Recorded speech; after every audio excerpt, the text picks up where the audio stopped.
மக நட்சத்திரம் சிம்மராசி சிம்ம லக்கணமாமா? லக்கணத்தில் மாந்தி இருக்குது பாருங்க. லக்கணத்தில் மாந்தி. விஸ்வாமித்திர கோயில் போயிட்டு வாங்கம்மா. விஸ்வாமித்திர கோயில் போயிட்டு வந்த கல்யாணம் நடக்கும். மதுரை மீனாட்சி அம்மனுக்கு குங்குமம் வாங்கி கொடுத்துருவாங்க. இந்த 2 கோயிலுக்கு மட்டும் போயிட்டு வாங்கம்மா. இந்த 2026 உங்களுக்கு மங்களையும் முடிஞ்சிடும். மக நட்சத்திரம் சிம்மராசி சிம்ம லக்கணத்தில் பிறந்திருக்கிறீங்க. பிறக்கும்போது வயசு உங்களுக்கு 27 வயசு ஆச்சு.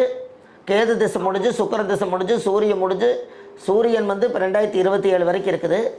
உங்களுடைய லக்னாதிபதியுடைய திசை தான் நடக்குது. லக்கணத்தில் மாந்தி இருக்குது. சரிங்களா? தெருநாய்க்கு கரிசோறு வைங்க. அதை வச்சுட்டு விஸ்வாமித்திர கோயிலுக்கு பௌர்ணமி அன்னைக்கு போயிட்டு வாங்க.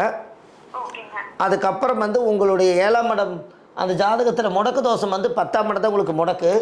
மதுரை மீனாட்சி அம்மன் கோயிலில் போய் குங்குமம் வாங்கி கொடுத்துட்டு வாங்க. உங்களுக்கு இந்த 2026 மேரேஜ் முடிச்சிருங்கம்மா.